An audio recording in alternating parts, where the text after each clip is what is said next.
Hi, I'm David Westhead and I head up the retail division at Gordon Brothers for Southeast Asia. Following on from Nick's great overview on how to convert a company like Laura Ashley into an asset-light branded company, it really highlights options for retailers to rethink their retail strategy. How do traditional retailers that have a mix of bricks and mortar stores with some online presence, how do they navigate their business successfully post this pandemic?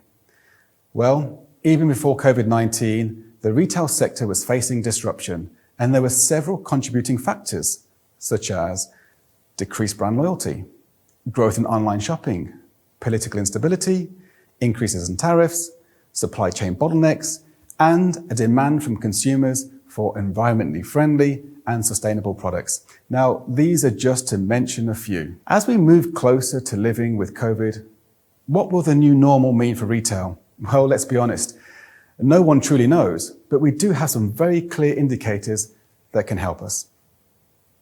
Behaviors will become habits. Now, what do I mean by that?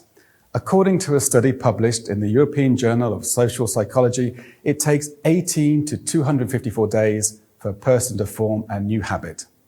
The study also concluded that on average, it takes 66 days for a new behavior to become automatic. It's safe to say that shopping habits have changed dramatically over the past 21 months, and many are now automatic and the default behavior. Work from home element is here to stay. COVID-19 has forced HR and business leaders to change the way they engage with their employees. A recent McKinsey research study estimated that more than 20% of the workforce could work remotely 3 to 5 days a week as effectively as if they were working from an office. Now, if remote work took hold at that level, it would have a profound impact on urban economies, transportation, and consumer spending, amongst other things. More people will leave cities and move to rural towns. The concentration of wealth will be redistributed, meaning less office space and less spending in cities. E-com has been growing ever since the first transaction in 1994. E-com is a mainstream part of our lives and will continue to grow. E-com giants like Amazon, eBay, Alibaba's Tmall and Taobao, Shopee and Lazada, just to mention a few, they will continue to dominate the digital space. They will continue to expand into new categories and offerings to touch every aspect of our lives, like insurance, air tickets, healthcare, real estate, automotive and banking.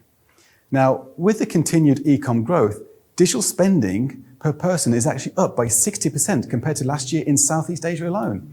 With the shifting of sales from bricks and mortar stores to online, this has had a negative effect on retailers' margins, as online sales generally have a higher cost per transaction. Now, with the erosion of margin, retailers will need to adapt their strategy and framework accordingly. Just as this year's TMA Australia conference theme is opportunities through turbulence, retail has been disrupted, but we are also seeing opportunities. Now, for retailers to navigate their business successfully post-pandemic, I'd like to share 5 key points. The first one is cash is king. Now, companies with healthy cash flow and liquidity, they have options. Now, this can be as simple as an acquisition opportunity or an investment into the digital space. Gordon Brothers have an appetite to deploy capital and are supporting companies through these change that require liquidity to help maintain and grow their business for long-term success.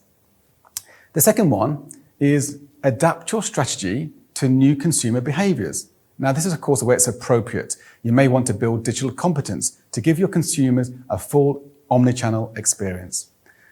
The third one, which is really important, this is all about right-sizing the store footprint. Now, it's fair to say that older traditional retailers have too many stores or are overspaced. Retailers that deliver a remarkable consumer experience that have purpose in their product or company, regardless of channel, they are closing very few stores. In fact, some are expanding their bricks and mortar footprint, but it's all about right-sizing the portfolio, whether it's internationally or locally, by way of location, size and footprint. Gordon Brothers are experts in helping companies to maximize their returns from inventory valuations, store disposals, or market exits. Re-evaluating the business now is the key for future growth. Fourth, what we haven't seen yet is higher retail prices. Now, these are coming in 2022, with the cost of raw materials increasing substantially this year and the added cost of supply chain These will be converted to higher retail prices for consumers, or lower margins for companies, or it could be a mixture of both. Now, companies will need to review their operating costs, their sales channels, and their pricing.